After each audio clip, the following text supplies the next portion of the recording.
bago ang lahat, to be fair o para maging patas sa both sides, kasi ang rason kung ba't ko ginawa ang video na ito ay para magbigay lang ng personal na opinion ko sa mga post nila. Okay? Dahil again, hindi ko alam kung ano ang tunay na istorya sa relasyon nila o sa issue na ito, dahil hindi ko naman kilala ang dalawa na ito ng personal. At kung may mga tao man na tunay na nakakaalam ng katotohanan dito sa istorya na ito, then yan ay walang iba kundi yung dalawang taong involved lang o yung magkarelasyon. Okay? Kaya lilinawin ko lang na lahat ng mga sinasabi ko dito sa video na ito o mga maririnig ninyo ay pawang opinion ko lamang sa post nila. Okay? Dun sa relasyon nila, wala akong alam dun. Pero dun sa nagva-viral na post, then ito yung opinion ko. At para maging patas sa dalawa, okay? Uunahin ko muna yung opinion ko dito sa post ng babae na actually kakapost lang yata kahapon o kaninang umaga lang, okay? Na kung saan ay ipinaliwanag niya yung sarili niya na kaya daw siya nawala o kaya niya iniwan yung lalaki niya ay dahil ito daw ay may ginagawang hindi maganda sa kanya. Matter of fact, yung mga bagay daw na yon na hindi maganda na ginagawa sa kanya ay matagal na daw. Alleged ayokong manira dito. Kumbaga, nagbabalita lang ako ng tungkol do sa post, okay? Kumbaga, matagal na nga daw itong ginagawa sa kanya, kaya hinihiwalayan na niya ito. Kaya nga daw nung time na iniwan niya ito at ginawa niya yung mga ginawa niya, kumbaga, ano na yun matagal na raw niyang gustong gawin yun. Okay? Dahil nga, matagal na raw siyang nahihirapan dito sa lalaki na ito, kaso daw, ayaw lang daw tanggapin yung breakup. Okay? Kaya umabot nga daw sa punto na siya na mismo ang napilitang umalis o parang tumakas dun sa relasyon na iyon. Okay? Ito ay yung sa side ng babae. Again, ayoko may masira dito at ang tanging rason lang kung ba't inuna ko yun sa babae ay dahil, ayokong maging, sabihin nating influential o maka-impluensya yung mga sinasabi ko para masira yung buhay o yung pangalan ng babae na involved dito. Dahil again, hindi ko siya kilala. Baka mabait na tao yan. Baka naging magaling naman siyang karelasyon. Dahil hindi natin alam kung ano nangyari talaga di ba? So hindi natin alam kung ano mga pinagdaanan nila, ano rin yung mga sinacrifice niya at ginawa niya para dito sa lalaki na ito, di ba? Kaya hindi maganda na husgahan natin sila. Oo, may sarili tayong opinion, may sarili tayong paniniwala, pero mali naman na husgahan natin siya gamit yung personal nating opinion nang di natin alam kung anong tunay na nangyari at tunay na pagkatao nitong babae. Okay, pero again, syempre meron akong sarili kong mga paniniwala o opinion o basihan, okay? Na of course ang magiging pinaka-tema o topic natin o pinaka-focus nito ay yung dating. Dahil of course ako isang dating coach at ito isang dating channel. At since nag-viral yan at ang dami nagre-request sa akin na bigyan ko ito ng opinion, yan ang rason kung ba't bibigyan ko ito ng opinion at ginawa natin yan ng video ngayon. No? Hindi para manira, hindi para magdunong-dunungan o maggaling-galingan. Matter of fact, gusto ko pang gumitna. And also at the same time, gusto ko na ang lahat ng taong involved dito ay may matutunan. Okay?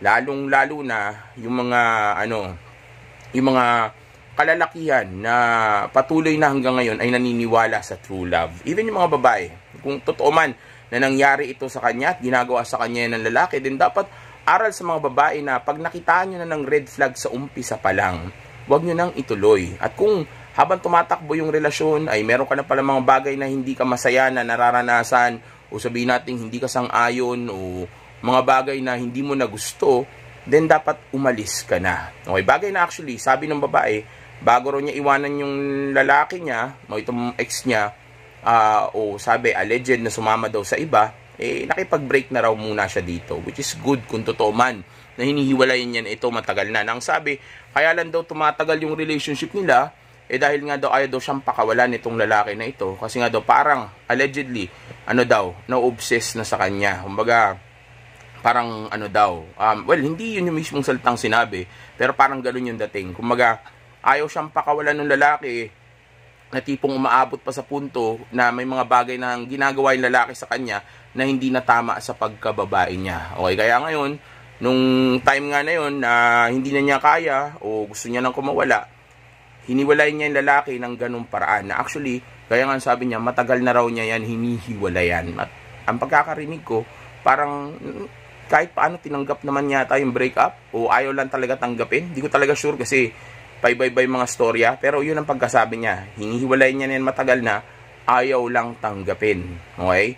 Kaya ngayon, nung ayaw tanggapin, siya na lang daw ang umalis.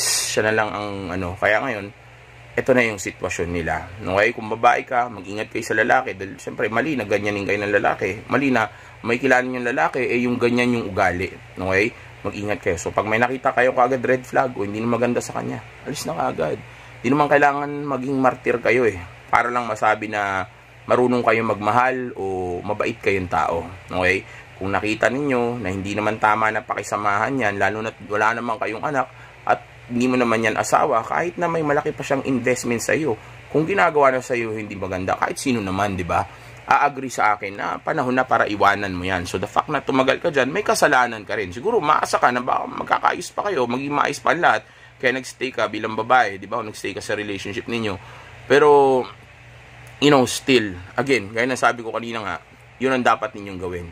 Pag alam nyo na hindi tama yung relationship, may mali na dun, at paulit-ulit na yung ginagawa, umalis ka na. May pulis, may mga taong pwede kang lapitan, okay, para makatulong sa iyo, para magawa mong makaalis sa ganyang klaseng relasyon o para mailigtas mo yung buhay mo, okay?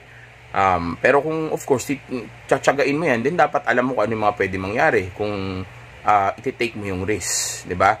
Bagay na actually tingin ko ginawa naman itong babae na ito dahil kahit paano minahal naman niya siguro yung lalaki. Pero of course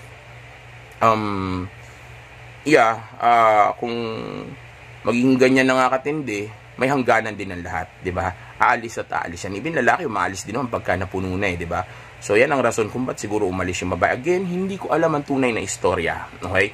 Hindi ko alam ang tunay na istorya. Sa lalaki na involved dito, hindi ko alam yung tunay na istorya ninyo. Binabase ko lang ito sa mga post ninyo. Lahat ng opinion ko ay galing sa basihan o pinagbasihan ko ay yung post. Okay? Hindi yung tunay na buhay ninyo dahil wala akong alam sa tunay na buhay ninyo. Kumbaga dahil nag-viral ito, yung viral post ang kinokomentahan ko, hindi yung pagkatao ninyo. Okay? So sa mga tao dyan na mas mantingin doon sa babae, wag muna kaagad ganun tingin natin. Kung gusto nyo manghusga, nasa sa inyo yan. Okay? Pero tapusin nyo muna yung video o kaya mag-research muna kayo. Okay, para malaman nyo muna ang katotohanan bago kayo manghusga. Okay, dahil again, ayoko na itong video na ito na ginawa ko ay maaaring maka-impluwensya o ma-impluwensya ng mga utak ninyo para magalit kayo sa mga taong involved. Hindi yun ang goal dito. Ang goal dito ay para malaman natin kung ano ang tama para sa isa't isa, para nang sa gayon ay hindi na maulit yung mga ganitong klaseng pangyayari. Matter of fact, ipopost ko rin dito sa video natin o after nitong part na to ay ipapakita ko sa inyo yung post naman ng lawyer nitong babae tungkol sa demanda niya o kaso niya tungkol dito kay lalaki, okay, na nga niya, na ex niya. Okay, kasi kinasuhan niya to kasi cyber libel talaga yan. Huwag niyong gagawin yan kahit na totoo pa yung sinabi niyo, kahit na may pruweba ka pa. Basta makakasira yan sa pangalan ng isang tao, libel yan. Okay? Kaya nga nililinaw ko dito na hindi ko sinisiraan yung mga tao dito at gusto ko na lawakan niyo yung utak ninyo. Okay? Na ang binibigyan ko ng opinion o komento ay yung post. Okay? Again, hindi ko alam kung totoong nangyari, nagloko yung babae at di ko rin alam kung totoong ginawa yun ng lalaki o kung ano man yung nangyari sa kanila. Yung post lang. Kung ano yung nabasa ko sa post, yun ang bibigyan ko ng opinion.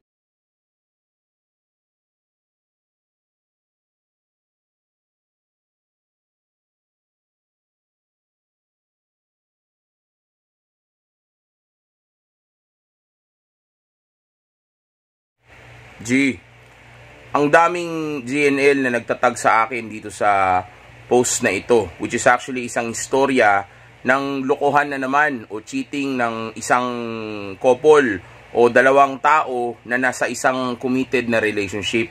Well, actually, bago ko umpisa ng video na ito, gusto ko munang magbigay ng paalala o mag-disclaimer muna sa inyong lahat na ang tanging rason lang kung bakit ko ginawa ang video na ito ay para magbigay lamang ng komento o aking personal na opinion. Hindi ko ginawa ang video na ito para manira ng kapwa at of course lahat ng mga sasabihin ko dito ay pawang opinion ko lamang. At again, hindi ko ginawa ito para manira ng pangalan o manira ng mga tao na involved dito sa istorya na ito. Matter of fact, lahat ng opinion at komento na maririnig ninyo mula sa akin dito sa video na ito ay binasi ko lamang sa mga nakita natin o na-research natin sa internet. Okay? Kumbaga, hindi ko alam yung tunay na istorya kung ano nangyari dito. Okay?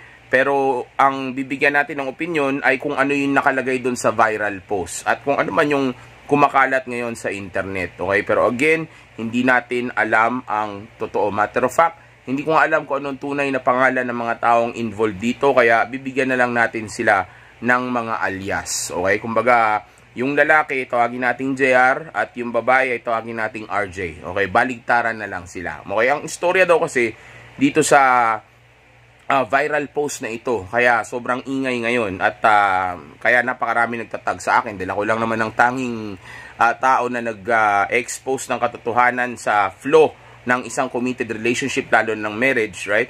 So, yeah, ang storya nga dito sa viral post na ito na talagang napakaingay ngayon ay ito daw lalaki na ito ay dating tricycle driver o ang pagkakarinig ko hanggang ngayon yata tricycle driver pa rin siya. Okay, pero simula daw high school sila, magkarelasyon na raw sila nitong babae na to which is si RJ. Okay, yung lalaki si JR. Okay, kumbaga matagal na raw silang magkarelasyon nito at simula daw noon ay sinusuportahan daw ni JR itong babae na ito mula financially, physically, emotionally at morally. Kumbaga full support itong si JR dito sa babae na ito. At tumagal daw ang panahon, marami daw mga trabaho na pinasok itong si JR para masustentuhan itong babae na ito pati sa edukasyon niya. Okay? At after daw ng 7 taon, itong babae daw na ito ay nakapagtapos na ng kolehiyo. Samantalang itong si JR na nagsakripisyo para dito sa babae na ito ay nanatiling isang tricycle driver. Okay? Kumbaga, inuna niya na makapagtapos yung girlfriend niya. Okay? Tapos hindi niya inintindi yung sarili niya sa paniniwala na balang araw yung kabaitan niya na iyon ay magbubunga ng kagandahang loob mula dito sa babae niya na ito. Kumbaga, iniisip niya na baka pag nagsakripisyo ko ng malaki at nagpakabait ako o ginaya ko yung mga santo, ay balang araw mamahalin ako ng totoo ng babae. Which is actually, kung gagamitan nyo ng logic o ng critical thinking, parang totoo naman talaga na mangyayari. Diba? Parang, diba, pagka nagpakabait ka o pinakita mo ng kabutihan ng isang tao, kadalasan ang binibigay nitong kapalit o pabalik ay yung kabutihan. Dahil kabutihan ng itinanim mo, di dapat kabutihan din na ibalik nila. Kaso, iba nga ang babae. Okay? Ang babae, again, ay hindi logical. Sila ay emotional. So, kung bababa ang pagtingin niya sa iyo, kung mawawala ang respeto niya sa iyo, o maapektuhan ng interest at ang attraction level niya sa iyo, then kahit gaano ka pakabait, o kahit na ano pang ginawa mo sa kanya, kahit na ibinigay mo pa ang buhay mo, o kahit na nagsakripisyo ka pa ng matindi sa babae na ito, kapag ayaw na niya sa iyo, dahil wala na siyang respeto, o hindi na siya nakakaramdam ng mataas na attraction at interest level, iiwanan ka ng babae na ito. Wala siyang pakialam sa iyo kahit anong mangyari sa iyo. Wala siyang pakialam kahit gaano ka pa naging kabait, kahit na gaano ka pa naging mabait sa kanya. Okay? Basta ayaw na niya sa iyo, iiwanan ka niya. Kapag ka hindi na niya gusto na nakakasama ka o mayroon na siyang ibang gusto, katulad sa istorya ng dalawa na ito, okay, na kung saan ay well, actually sasabihin ko yun sa inyo, ikukwento ko yun sa inyo. Okay? Pero yun nga pero actually na-mention ko na yata kanina, pero yun nga yung pinupunto ko doon na kumbaga pagkaayaw niya sa iyo at may nakita siyang iba na mas mataas sa iyo at doon niya ngayon nararamdaman yung dating niyang naramdaman sa iyo na ngayon na hindi niya na maramdaman sa iyo, then kahit na ano pang ginawa mo, kahit na ibinigay mo pa ang katawan, ng utak, ang puso o lahat ng pagkatao mo sa babae na iyan, iiwanan ka niya. Kung yun ang sinasabi ng emosyon niya, yun ang gagawin niya. Okay? Pero kung hindi mo gagawin yung mga bagay na ginawa mo dito sa babae na ito, hindi ka sabihin natin nagsilbi o hindi ka nagbigay o nag-invest ng ganyang klase mga bagay, pero hawak mo yung emosyon niya, kahit na hindi ka pa nag-effort sa babae, kahit na galit pa siya sa'yo, kahit na sabihin natin hindi ka pa naging masunurin sa kanya o naging sakit ka pa ng ulo, kung hawak mo ang emosyon niya, meaning mataas ang attraction at interest level niya o respetado ka dito, then yung babae na iyan ay magi-stay sa iyo. Ang weirdo, di ba? Alam ko, dahil nga baliktad ang mga babae. Backwards sila, okay? Sabihin nila, gusto nila ng nice guy, pero naghahabol sila ng bad boys. Isipin nyo, napakabait nung tao. Sinakripisyo lahat ng mga bagay na kaya niyang isakripisyo. Ibinigay niya lahat ng mga bagay na pwede niyang ibigay. Di ba? Hanggang, correct me if I'm wrong pero sabi nga nila, inuna niya pa yung babae na makapagtapos kaysa sa sarili niya. Dahil niisip niya, baka tanggapin naman siya ng babae kapag dating ng time na napagtapos niya ito. Kumbaga dahil mabait ako, baka ma-appreciate niya yan. Bagay na again, hindi ma-appreciate yan ng babae. Dahil ang tanging ma-appreciate ng babae sa iyo ay yung respetado ka niya at kung ano yung nararamdaman niya para sa iyo. Dahil kung wala na siyang nararamdaman na ganun at sa iba niya na ito nararamdaman o kahit na hindi niya pa ito nararamdaman sa iba, kung hindi na niya ito nararamdaman sa iyo, iiwanang kanya. Kahit binigyan mo pa siya ng limpak-limpak na salapi o kahit na ibinigay mo pa sa kanya yung kidney o liver mo, maniwala ka sa akin, kahit na yung puso mo pa ang ibigay mo, iiwanan ka ng babae na iyan kapag kaayaw na niya sa iyo. Hindi ka niya mamahalin kasi mabait siya o mabait ka. Tanda mo, hindi magiinit ang katawan niya o hindi siya makakaramdam ng kilig o makakaramdam ng tamang emosyon para sa iyo nang dahil lang sa mabait ka. Okay? Hindi nakaka-elbog ang pagiging mabait. Hindi nakakapagyuko ng o nakakuha ng respeto o paghanga ang pagiging mabait. Okay? Instead, kadalasan yung kabaligtaran pa ng pagiging nice ang nirerespeto nila dahil nga nagpapakita ito ng pagiging dominant o pagiging masculine. Okay? Well, hindi ko naman sinasabi na mali yung ginawa mo bilang tao. Tama yun, maging mabait ka. Pero pagdating sa babae, kailangan medyo kahit paano baliktad ka. Okay? Sa totoo lang, yung ginawa mo pa nga na yun ng 7 taon, kasama yung pagpaparal dito sa babae na ito, yung pa'y nagpababa ng tingin niya sa iyo. Dahil nga ang tingin niya, isang lalaki na mahina sa babae, kaya ngayong ginagawa mo yung bagay na iyan dahil nga natatakot ka na baka mawala yung babae mo sa iyo at wala ka nang makita na ganun. Yun ang iniisip niya. Kahit na hindi yun yung iniisip mo, ganun yun kung tingnan niya dahil of course, ang isang lalaki na maraming option ay kahit kailan hindi gagawin yung ganyang klaseng bagay. Okay, dahil marami siyang kayang lipatan. Kaya nga nagiging arugante yung dating ng mga lalaking maraming option, parang mayabang. Kasi nga, marami nga siya mapagpipilian. Pero yung ganyang klaseng lalaki, yung halos ibigay lahat ng pwede niya ibigay, pati buhay niya doon sa isang babae na iyon, nawawala ng respeto ang babae dyan. Dahil nga, tinitingnan niya ito bilang weak na lalaki o weakness ng lalaki na iyon. Dahil nga, ang dating ay sa dami ng babae sa mundo, gagawin mo pa na gawin itong lahat ng bagay na ito na ang kapalit lang naman ay ako. Alam ko na matino ka, alam ko na mabait ka. Alam ko yon bilang lalaki, tama yon. Pero ang problema nga, ang babae, ayaw nila ng weak na lalaki. Ayaw nila ng weakness. Ang problema, kapag ka nagpakita ka ng pagiging nice sa tao, minsan nami-misunderstood o nami-misinterpret nila yan bilang weakness. Okay? Kaya sa oras na magpakita ka ng kabaitan sa babae, instead na ma-appreciate niyan, maniwala ka sa akin, mata-turn off pa siya. Okay? Dahil ang iisipin niya, isa kang lalaki na mahina o low value dahil dapat mo pang gawin yun o kailangan pang gawin yun para magkababae lang. Dahil kung marami naghabol sa iyo at marami kang babae na mapagpipilian o sabihin natin hindi ka takot mawalan o masaya ka sa buhay mo, hindi mo gagawin yun. Instead, uunahin mo yung sarili mo, di ba? Kukuha ka ng sarili mong degree o ikaw mismo ang papagraduatein mo yung sarili mo, ayusin mo yung sarili mo, unahin mo yung mga pangarap mo o kukuha ka ng babae na tama para sa iyo. Hindi yung ganyang klaseng babae na hindi mo pang asawa, girlfriend mo pa lang, ay ini-investan mo na kaagad ng malaki. At hindi lang yun, ginawa mo pang priority mo, ginawa mong buhay mo, di ba? Tapos dumating yung araw, nakakilala nga daw itong babae na ito ng isang nurse na katulad niya, na titulado rin, mayroon ding diploma, di ba? Na syempre, pagdating sa status, mas mataas yun dun sa lalaki, though. Kaya naman nagkaganon yung isang lalaki ay dahil din dun sa babae. Kumbaga dahil hindi dahil sa babae, dahil din yun sa katangahan nung JR, di ba? Dahil syempre, inuna mo yung babae.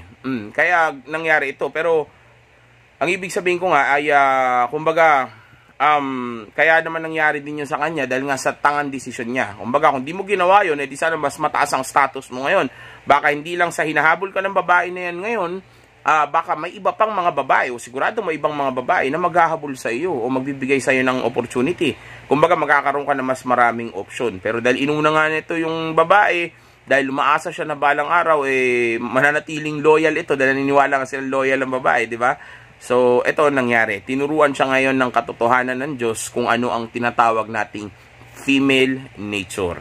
Di ba? Na female nature siya ngayon. Di ba? Dahil ang nangyari ay pumili yung babae ng mas mataas ngayon sa kanya. Kahit na siya pa yung nagpaaral doon sa babae na iyon. Ang sabi, alleged lang. Hindi ko alam kung ano talagang tunay na storya. Okay? Pero yun ang sabi sa post. Uulitin ko, lahat ng sinasabi ko na ito ay binabase ko dun sa post. Okay, hindi natin alam kung ano talaga yung tunay na nangyari dahil hindi naman natin alam kung ano yung buhay ng dalawa na ito at hindi natin kilala sila ng personal. Okay, so yun nga, nakilala daw tong babae. So umiral yung hypergamous nature dahil yung lalaki nurse daw. Pareho na sila ngayong di ba?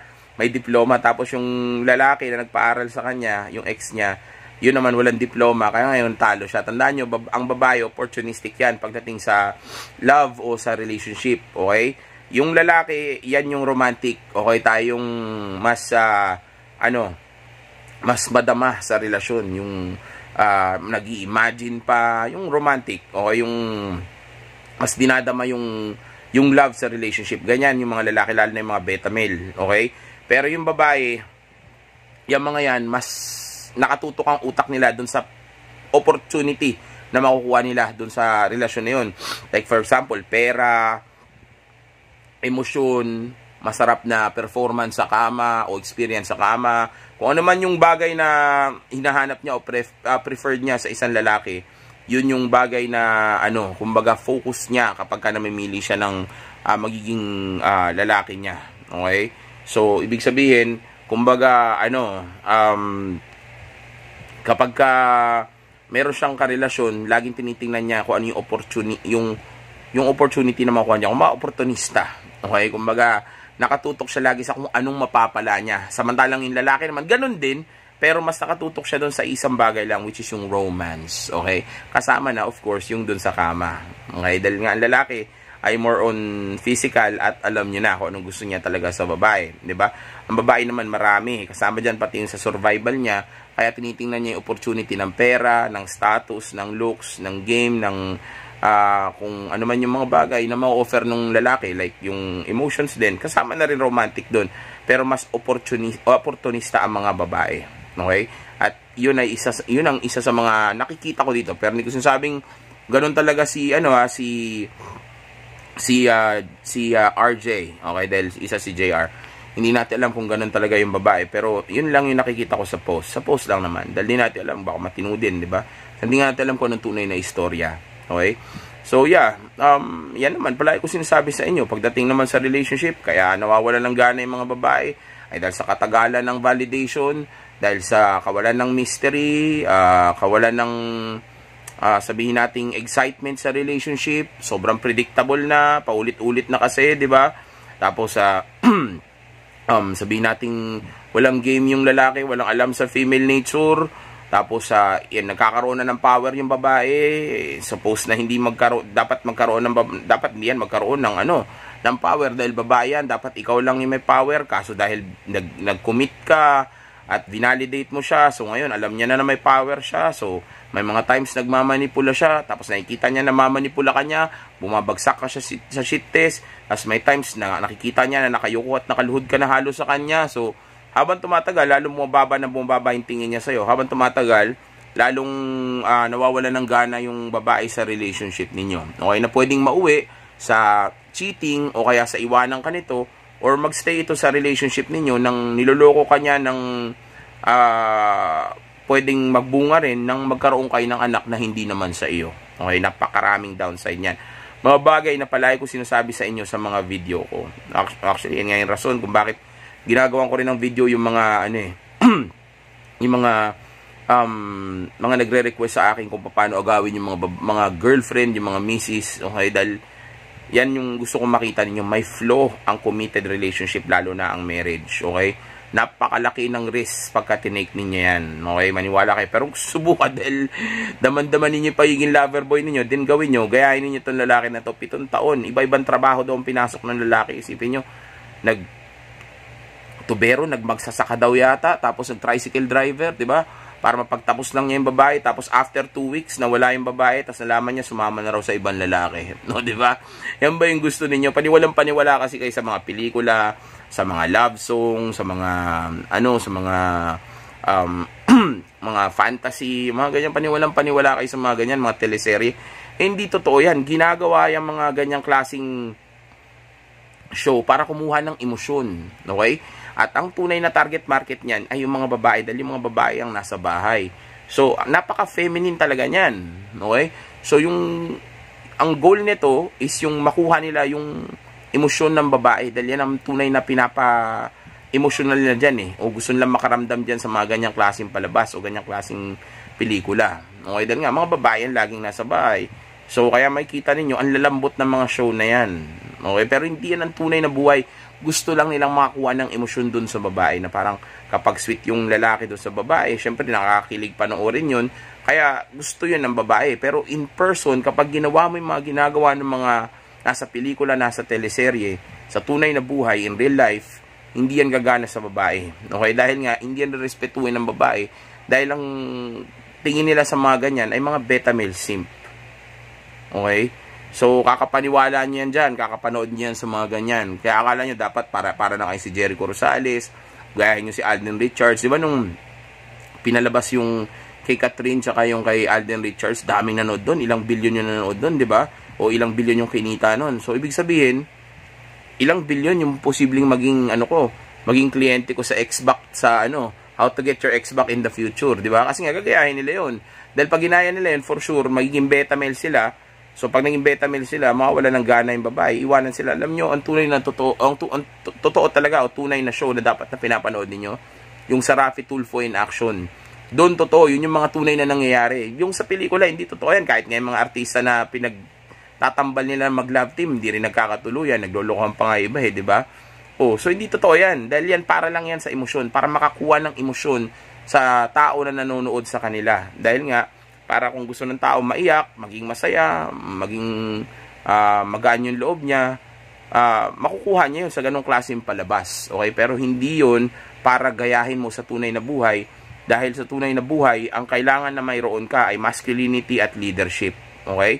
Dapat ang focus mo ay yung purpose mo, self-improvement mo, at yung pag-abot mo sa tunay mong potensyal. Okay? Hindi yung pagiging lover boy mo. Dahil tandaan nyo, walang babaeng tatagal o respeto sa isang lalaki na malambot o mahina o yung submissive. So, sa oras na makipagrelasyon ka sa isang babae, doon pa lang sumasubmit ka na. Dahil alam ng babae yun na siya ang may kailangan ng relationship na yun. Dahil kahit na hindi mo ibigay sa kanya yung relationship, makukuha mo naman siya at alam niya yun. So, the fact na binibigay mo pa yung relationship na yun para kapalit ng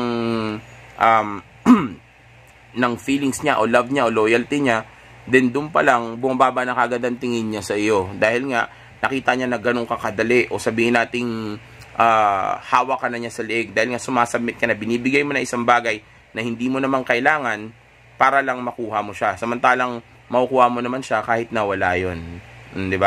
Kumbaga, kaya mo naman kunin niya sa ibang babae o kaya sa akin nang walang relationship. So the fact na ikaw pa ay nag-o-offer sa akin ng relationship, so ibig sabihin, it's either ngayon ka lang nakakuha ng katulad ko o mabilis kang bumigay, wala kang other option, pati na rin yung game. Dapat marunong ka sa diskarte. And syempre, dapat alam mo rin kung ano ang mga babae. Hindi po pwedeng basta ka papasok sa isang relationship o sa isang romantikong koneksyon sa isang babae nang wala ka man lang alam. Hindi mo alam kung ano yung tubig, hindi mo alam kung paano lumangoy, pero tumalong ka dun sa laot, tumalong ka dun sa ilog, nang wala kang kaalam-alam. Hindi po pwedeng ganun. At tulad nito, tinan mo yung ginawa niya, 7 taon niyang pinagsilbihan at inalagaan yung babae niya. Binigay niya lahat ng kaya niya ibigay at inuna niya yung babae niya. Tapos tinan mo kung ano naging kapalit. Kasi nga, hindi niya alam yung ginagawa niya. Sabi mo, 7 taon. No? Hindi ko alam kung gaano katagal talaga yun, pero yun ang sabi nila. 7 taon daw niya itong pinagsilbihan, 7 taon pinag-aral o 7 taon tinulungan, tapos bigla-bigla hiniwalayan lang siya. Sayang yung pera, 'di ba? Sayang yung effort. Isipin mo kung binigay niya yung effort na yun para sa self-improvement niya, para sa edukasyon niya, o para sa negosyo niya, o para sa purpose niya in life, then sana mas maganda pa ngayon yung buhay niya. Hindi sana ganito, 'di ba? Instead na sana doon niya ginastos yun, nag-umpisa siya ng isang maliit na negosyo noon, then ibig sabihin, then ang pwedeng mangyari siguro ngayon, o sigurado ngayon, sa moment na ito, itong lalaki na ito, mas attractive na siya, di ba? Mas maganda siguro yung katawan niya, mas gwapo siya, mas madami na siyang pera, marami na siyang sasakyan, di ba? Mas marami ng babae nagkakagusto sa kanya. Ngayon, saan ngayon napunta yung pera na yun? Wala. Tapos yung babae na pinag-investan mo, haharvestin na ng ibang magsasaka, 'di ba? O sabihin natin ng rebelde na nandiyan lang sa tabi-tabi. Okay, hindi ko na masabi ngayon masyado dito sa YouTube yan. Pero yun nga, 'di ba? So aagawin 'yan ng inagaw lang siya ng ibang lalaki dahil lang sa katangahan, 'di ba? Dahil hindi nag-isip na mabuti, hindi nag-aral muna lumangoy, at hindi mo na kinabisado ang ilog bago lumangoy. 'Di ba? Huwag kang lalangoy doon, lalo na kung alam mo na yung ilog na iyon ay marami nang nalunod. Saan ka naman nakita alam mo na marami nang nalunod sa isang ilog pero lumangoy ka pa din, 'di ba? Celebrity nga iniiwan ikaw pa kaya nag-iisip ka ba? 'Di ba? At again, ang babae ay hypergamous. Lagi sila nagde-date up, okay? So mas mababa ka sa kanya, hindi kanya kayang irespeto. So kung hindi kanya kayang irespeto, hindi tataas ang attraction at interest level niya sa iyo. So kung hindi tataas yung dalawa na yon at di kanya marespeto, hindi niya mararamdaman yung dapat niyang maramdaman sa iyo. So kung hindi niya mararamdaman yun, hindi kanya mamahalin, hindi siya may in love sa iyo, then ibig sabihin, tatablahin ka niya. Okay? Ganyan yun talaga. Okay? So instead na unahin ninyo yung babae, ang unahin kasi ninyo ay yung mga sarili ninyo. Diba? Tingnan mo yung nangyari dito. Sayang lang lahat. Isipin mo, baka ikaw pa yung nakapagpaganda ng buhay ng angkan o ng pamilya ninyo. Pero ngayon ano nangyari, 'di ba? Pero hindi pa naman huli ang lahat. Yun nga lang sayang. Napakasayang ng oras na itinapon mo na hindi mo na mababalik. Yung pera kayang bawiin. Yung oras at opportunity yun yung mahirap. Lalo na oras, hindi mo na may babalik yun. Pero okay lang yun. Lesson learned. At least may natutunan ka na ngayon. Alam mo na kung ano mga babae. Hindi sila loyal. Tandaan nyo, lahat ng babae ay may isang lalaki na iniwan nila sa buhay nila. At lahat ng babae ay mag-cheat. Lahat ng babae ay nagloko, nagloloko, at manloloko someday. Okay? Maaring ikaw matatapatan nun o iba, pero maaari din na sa'yo pa rin bumagsak yun o ma-experience mo pa rin yun. Depende yun sa kung anong klaseng relasyon na magkakaroon kayo. Pero pagdating sa romantic o sa committed relationship, lalo na sa marriage, matik yan, may mangyayaring negative dyan. Lalo na kung hindi mo alam kung paano hawakan yan. Okay? Sure yan. Abangan mo lang, hintayin nyo lang yun sa inyo. At sa mga nagsasabi na pati mga may syota o mga may asawa, agawin ko, kayo, huwag kayong matakot. Hindi ko agawin yung mga misis sa mga syota ninyo kung hindi naman maganda yan. Huwag kayong feeling. Hindi ko taste, kung hindi pasok sa preference ko, sa taste ko yung mga misis o asawa ninyo, hindi ko gagalawin yan. Sa inyo na yan. Wala akong pakialam dyan. Okay? Kayo lang nababaliw dyan o patay na patay dyan. Pero wala akong pakialam dyan. Hindi ko trip yung mga misis o mga asawa ninyo. Okay? Pero again, gaya nga na sinabi ko kanina. Okay? Balik tayo dito sa topic. Balik tayo dito sa pinag-uusapan natin. Again, walang babaeng loyal. Okay? Magiging loyal lang. Well, kaya mo pa rin silang gawing loyal kung mahawakan mo yung emosyon nila. Pero hindi sila magiging loyal sa'yo nang dahil sa salita. Okay? Hindi mo pwedeng patunayan ang loyalty ng isang babae nang dahil lang sinabi niya.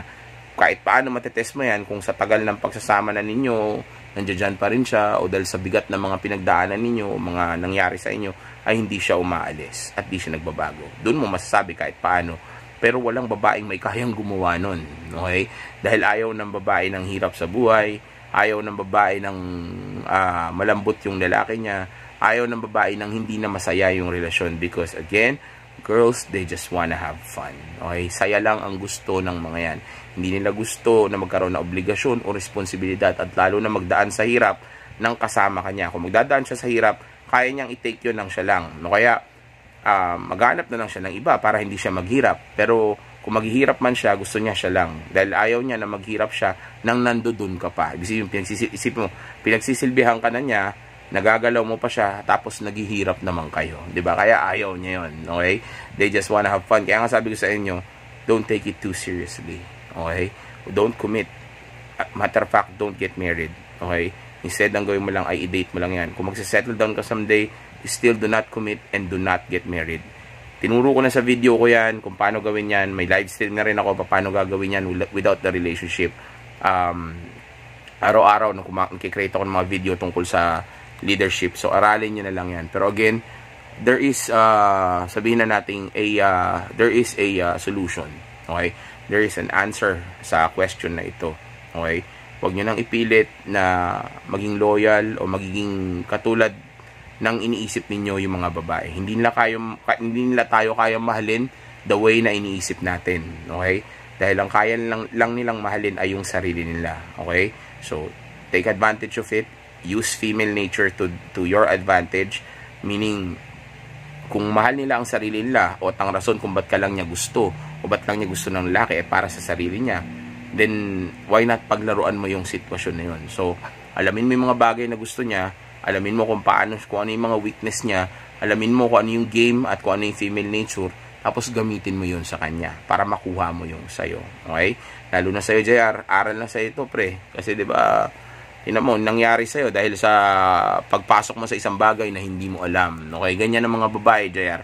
Ganyan talaga sila. Okay?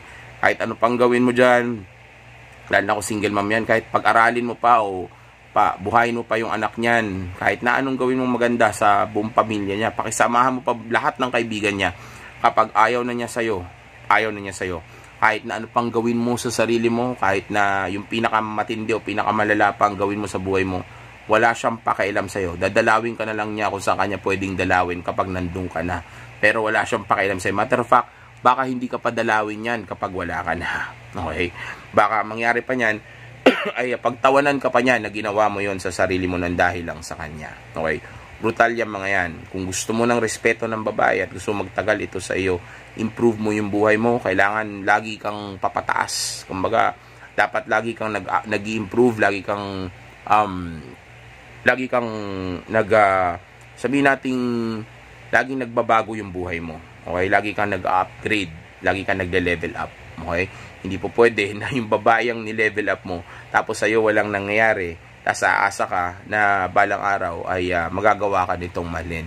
That's a no-no. Matter of fact, kung siya nga walang tinapos tapos ikaw may tinapos ka, still mamahalin ka pa rin niya kahit na sabihin natin, kahit na siya yung hindi nakagraduate tapos ikaw yung nakagraduate tapos yumaman ka, mamahalin ka pa rin niya. Dahil sa babae, importante ang success. Okay, sa atin, importante ang looks at saka yung youth. Pero pagdating sa babae, success yan. Dahil ang babae, symbol. Ang lalaki, success symbol. So, dahil wala ka ng success, at yung nurse ang mayroon, lumipat siya tuloy. Pero kung sana mayroon ka ng success, hindi siya lilipat kahit na yung babae mo pa ang hindi nakagraduate. Okay? So, kayo mag-invest sa babae, BS yan, sayang ang pera, sayang ang oras, mag-invest kayo sa mga sarili ninyo. Okay? Mahalin ninyo yung sarili nyo because in the end of the day, hindi rin naman natin sila makakasama sa libingan. Tayo lang din naman ang makakasama natin doon. Kumbaga, sarili lang din naman natin ang makakasama natin. Yung mga babae, yung mga yan, just for fun lang yan. Kung someday magsisettle down ka, then go ahead, mag-start ka ng family. Kung gusto mo talaga, wala naman ang magagawa. Kung hindi ka mapipigilan. Pero ang point ko dito is, kumbaga, make sure lang na na alam mo yung gagawin mo. Okay? Hindi yung parang katulad nito ni JR na hindi niya alam yung ginawa niya tapos pumasok siya sa ganitong klaseng sitwasyon. Okay? Well, actually, sabi ko naman na lahat ng mga bagay na kailangan kong sabihin o dapat kong sabihin para sa inyo. Ito yung komento ko doon. Alam niyo naman na yan. Walang babaeng loyal, dapat marunong sa game, dapat alam ang female nature, beta kapag nakipagrelasyon, beta pag nagpakasal, wag mag-simp, di ba nag-simp kasi siya dito. Wag maging beta male, wag maging sunusunuran, dapat mas mataas ka sa babae, unahin ng self-improvement, grind and purpose, 'di ba? Dapat nakikipaglaban siya sa oras mo, kumbaga dapat gusto niya makuha yung oras mo palagi do sa mga bagay na pinagkakabisihan mo, sa mga ibang tao na kausap mo, ibang babae na kakompetensya niya. Sa ganung way kasi doon ka irespetuhin ng babae kung nirerespeto niya yung oras mo. Pero kung todo bigay ka ng oras mo, like available, sobrang nice mo, tapos hindi nga niya nakikita na mataas yung value ng time mo at pagkatao mo, then dadatingan tayo, mawawalan siya ng gana. Kasi ang ramdam niya, nakakuha siya ng tanso. Tandaan nyo, ang babae ay naghahanap ng leader o ng king, hindi siya naghahanap ng susunod sa kanya. Okay? Kung may naghahanap ng susunod sa kanya o magsisilbi sa kanya, tayo yun mga lalaki. So kung ang babae, maging malambot siya o maging mahina siya o wala siyang marating, okay lang yun as long as maganda siya at may naibibigay siya o may naitutulong siya sa atin. Okay? As long as maganda yung personality niya. Okay? As long as masunurin siya, gusto nga natin masunurin siya, pero tayo mga lalaki, ayaw ng babae na makakuha sila ng lalaki na nakayuko sa kanila. Sasabihin nila gusto nila ng gano'n, pero maniwala kayo hindi. Kaya nga ayaw nila sa nice guy. Okay? Kasi ang gusto nila, isang lalaki na dumudumi na sa kanila. Yung nagagawa silang pasunurin, hindi yung yuyuko at susunod sa kanila. Okay? Yun ang hinahanap ng mga babae. Okay? Hindi yung katulad nito ni JR, na siya pa yung nagpaaral, siya pa yung bumuhay, siya pa yung gumawa lahat ng mga dapat gawin, tapos pinabayaan niya yung sarili niya. Kaya in the end of the day, yung babae ang pinili ay yung sarili niya pa rin at yung isang lalaki. Pero lagi naman ganyan mangyari. Laging pipiliin ng babae ang sarili niya. Kaya nga make sure na nasa iyo yung bagay na kailangan niya. At ito ay walang iba kundi yung emosyon. Okay? O kung ano man yung bagay niya, yung looks, yung status mo, yung money mo, yung game mo, yung kung ano man, coaching mo, di ba? Make sure na nasa iyo. No? Dahil yun lang ang only way para magstay siya. Hindi siya magstay dahil sinabi niya, kalokohan yun, dahil walang babaeng loyal. Okay? Magiging loyal lang yan sa iyo, o kahit paano, mag-stay yan na matagal, kahit na forever pa, kung magagawa mong mapanghawakan yung emosyon na yun ng matagal na panahon. Which is possible. Okay? Pero hindi sa way na naiintindihan ng mga beta male. Hindi ganun. Walang ganun na mag-work. Mag-work lang yan kung madudumi na mo siya, kung papakita mo sa kanya na isa kang tunay na high value alpha male. Okay? Kaya unahin ang grinding purpose, self-improvement, at ang pag-abot natin sa tunay natin potensyal. Huwag yung mga babae, dahil pag yung mga babae ang inuna natin, tas biglang nasira yan o nawala yung relationship, lahat ng mga ininvest mo, lahat ng mga pangarap mo, lahat ng mga bagay na inaasahan mo ay mauuwi lang sa wala. Lahat yan maglalahong parang bula. Okay? Kaya unahin natin yung mga importanteng bagay sa buhay natin. Dahil ako, marami na akong mga bagay na pinagsisihan na ginawa ko noon sa mga babae na hindi ko na ginagawa ngayon. Okay? Kaya ang gusto ko ay aralin ninyo yung mga bagay na kung saan ay nagkamali ako. Tapos, itrain ninyo yung sarili ninyo sa mga bagay o practicein ninyo, gayahin ninyo yung mga bagay na tama na ginagawa ko. Okay? So, mag-ingat kayo. Again, unahin natin ang importante, and safe X is the best X. Enjoy. Ingat.